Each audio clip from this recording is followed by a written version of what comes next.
to have you here, and you said it's been something that recently just hit you. The fact that, yes, indeed, I'm going to be in charge of this city, which I love and hold dear. Well, it actually did. It was the Blade and Channel 13's holiday parade is when it really hit me.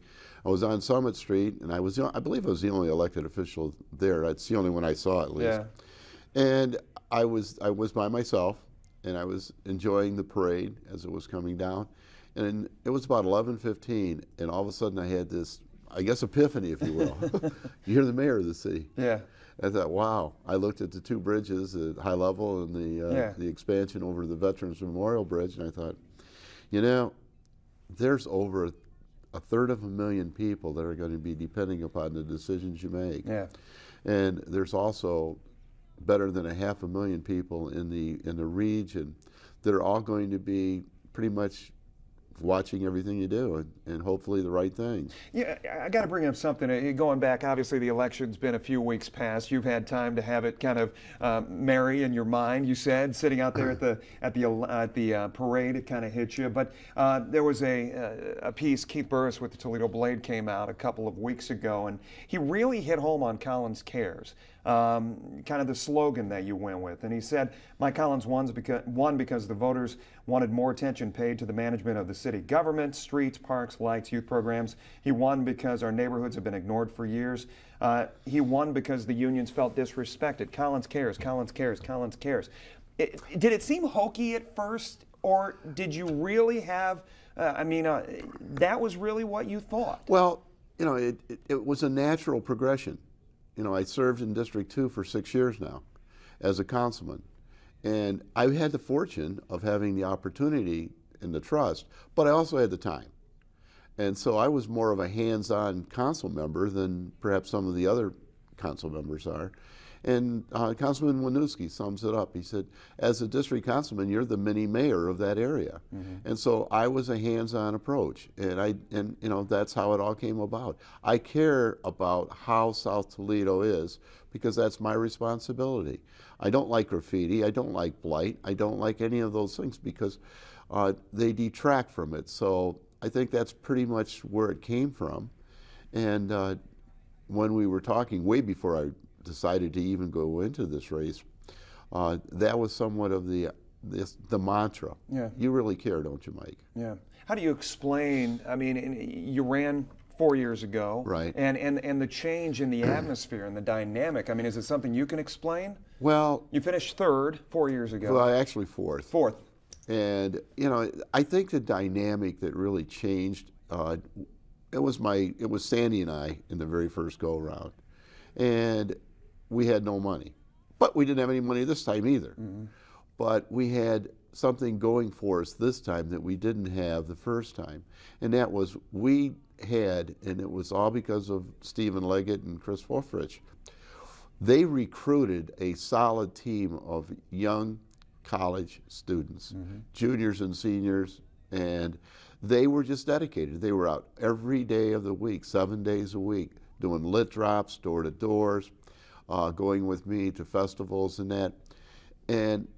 But was your message more than just glad handing? I mean, were you really connecting, you felt, with the people, or even the youngsters who were working with you? I think where I really figured the connection took place was when I went door to door, actually. Mm-hmm. When you go door to door, and people tell you, oh, I went door to door, I went this, I did. I can tell you that a lot of it is pretty much embellished. When you go door to door in the summer months, you can probably hit 25 doors because you start at 6, and if you hit 10, and now I'm talking about registered voters who vote in primaries, mm-hmm. because you're just wasting your time just to go to doors that don't vote. And so that's the strategy, is you go strictly to the doors where there is a track record of voting in primaries, and you listen. You introduce yourself and listen. Some conversations can be over in less than 2 minutes. Some of them take longer than that. So if you average 10 an hour for 2.5 hours, you got 25 in, you've had a pretty successful day. So when somebody says, I did 3,000 doors, well, they had to be knocking on them at midnight in order for that to become reality. It doesn't Because work. the time just doesn't work. No. You talk about it hitting home, and we're going to go in our second segment. I'm going to have you play around on a map and just kind of hit each area in Toledo and where the focus needs to be, you think, in the next 4 years for you. You talk about it hitting home, the fact you are mayor now, mayor-elect. Not January Not yet. January yet. Yeah. Did it hit home when you were at the White House? The White House was just an outstanding experience. And this was not something, for people at home, this was not something you guys seeked out. No, not at all, not at all. It was getting on the plane going to Harvard. Yeah. And basically, we're going to Boston, and my cell phone went off and said the White House. Now, my wife was not too pleased with me talking on a cell phone as we were in queue for a plane. You're trying to catch a plane. And she's sharing her frustrations with me all the time. Yeah. And then what does a meeting like that mean to Toledo? I think it means a lot. The 16 mayors that were there, all newly elected, I think President Obama sent a message. And if we do what we're supposed to do and do it right, looking for federal monies for projects and so forth, if our grant applications are evidence-based, I think we're going to see some cash flow coming out of Washington. And that's going to be a huge responsibility on my office. Mm-hmm. But I am going to make sure that the team that we have assembled, they're capable of doing it, because I see this as opportunities. Our infrastructure, I've already had a lot of activity as a result of the conditions of the western basin of Lake Erie and the algae blooms, mm-hmm. and in our aging sewer systems. So, and President Obama seemed particularly interested in my theory about poverty and education. Did you have a one-on-one moment? Had a one-on-one moment after we did one photo shot, mm-hmm. after everybody was in the same room. Right. But when the meeting started, the mayor of New York and the mayor of Los Angeles took center stage. And it was interesting to watch the president sort of move them over and started getting everybody else's input. But one of the things that I'll never forget, and I actually was wondering, is this a photo op? Is this a political gig or something? Yeah. But when one of his aides came in the room and handed him a card, mm-hmm. and he looked at it, and he looked down, and I noticed a complete change in his facial expressions and everything. And I noticed his hands trembling a little bit, because I was only 3 seats down from mm-hmm. him. He swallowed hard and he looked up, and he looked very upset when he was telling us that there had been a shooting in a high school in Colorado, and that was all the details. Mm-hmm. Now, mind you, this is 1 day away from the first anniversary of Sandy Hook. Right. And you could see the human side of this man. Mm-hmm. If there was ever a way to define it, that's the only way I can. Politics aside. Politics aside, it was a human side. So he kind of moved away. The big cities, obviously, you would assume they'd get a lot of fanfare. Right. But talk about, did you have any opportunity to talk with Mike Duggan from the city of Detroit? Yes, I did. We had conversation, and he's really a nice person. It was amazing. He was a write-in, by the way. When he filed his positions, mm-hmm. the Board of Elections threw them out because he was a day early or something or another. But really a really nice man. But he's really got his challenges up there. Right. And I told him, I said, let's work together. Mm-hmm. And not that I ever thought about the corridor so much because we want to get our airport going too. Right. But I said, let's work together, and so we can have that relationship. But I also met with the mayors of Youngstown, Ohio, mm-hmm. Cincinnati, and Dayton. And I think we've got a new idea coming together where state funding in our municipalities has really taken a heck of a hit as a result of the decisions made in Columbus. Mm-hmm. For an example, we're going to end up spending about $3 million now the way we process our income tax, which we should never have had to done to begin with, but that's the way it came out of Columbus. We believe that by bringing the mayors, such as the 5 of us together, mm-hmm. and hopefully Cleveland, we can have some influence in Columbus and the General Assembly and in the governor's position to say, stop this.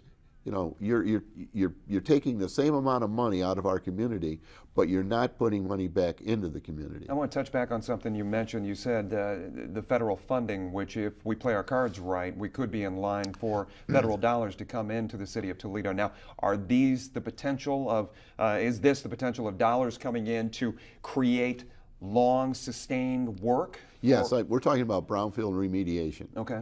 So we remediate brownfields and we make the price right and we move. And we bring in, we've got a couple deals going right now that are in the pipeline that, you know, and I'm not going to say that I created them because I inherited them. There's some things are going to happen in the first quarter of 2014 that are really going to be pretty dynamic to the city. And I'm hoping that that energy and that synergy and that positive say, oh my goodness, look what's popping. I hope that that's contagious and we build on it. I want to talk about specific areas and projects like that coming up in our second segment. When you talk about inheriting certain things, it makes me think of former mayor, current mayor, Mike Bell. Have you guys had a chance to sit down and talk at all? Were there any thoughts about keeping him on? Keeping the mayor on? Keeping him on in some kind of capacity. Well, I don't know that our charter would even have that, and I really don't think he would be interested in it, to be honest with you. But we've had brief conversations. We haven't had it in depth, and he's been very, very cordial with me. He said, "I want to see you succeed, and I'll do whatever I can to make that happen." So it hasn't been a contentious transition. Talk about, you talk about Chief Moton coming in. Right. We talked about that a little bit. There was a lot of, at first, there were things that came out in the Toledo Blade. Keith Burris, I know, had written an article saying Chief Diggs deserves a shot. And then you name Moton, and he comes out with, you hit a home run. So a little bit of confusion there as to where the needle points, but your feelings on how that whole thing went down, and was it the right choice to move in a different direction? Well, why was it the right choice? Okay.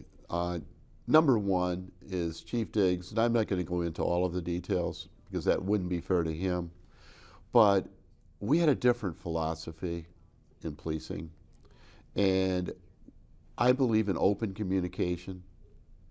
And, you know, the gang maps is another example.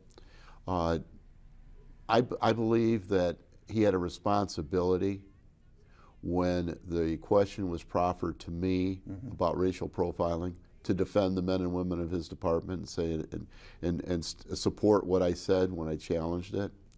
Those types of things. I mean, so we had ideological differences. But with Lieutenant Moton, soon to be Chief Moton, I've watched him his whole career. I mean, he came on in 1983, and I've watched him when he was on the street, because I was in the detective bureau. I've watched him as he progressed through the rank to the rank of sergeant and lieutenant. When did you start with the Toledo Police Department? I started in '73. Okay. And Chief Moton started in '83. He was a part of the big class. I believe it was about 132 or something like that in that class. But I've watched him and his military presence. And I knew, very honestly, that he would be a class act after the election. I thought about him before the election, but after the election, I knew he would be a class act. There was an editorial that came out this past weekend. I want to show a couple clips for people at home, some of what was said. And it was called Copping Out. And I had to ask you about that because I know you cannot stand the reference to police officers as cops. So I do want to ask you about that. But it says, quote, the new administration appears reluctant to consider executive candidates from outside of Toledo for the police chief position. That's a mistake. Hiring a police chief from within the department has advantages and disadvantages. And it continues, but the mayor cannot afford to limit the field of candidates for important jobs. Toledoans deserve a national search for a permanent chief, whether he or she come from within the department or outside. This is because Lieutenant Moton will not be in this position for your term. Right, and that's correct. But the one thing that I would like to say about that is we have had this experience. We had it twice. We had it in the late 70s with Corin McGrath, and then we had it in the 90s under the Finkbinder administration, his first term, with Gerald Galvin. And I'm not saying the third time would be a charm, but every police department has its own individual culture, and each time we've had it, the experience, it was really a stepping stone to go someplace else. Mm-hmm. Now, Chief Galvin spent money as if it was a bottomless purse. I mean, and the mayor couldn't stop it because he was the mayor's person. And then with Corin McGrath, we had some other issues to deal with him.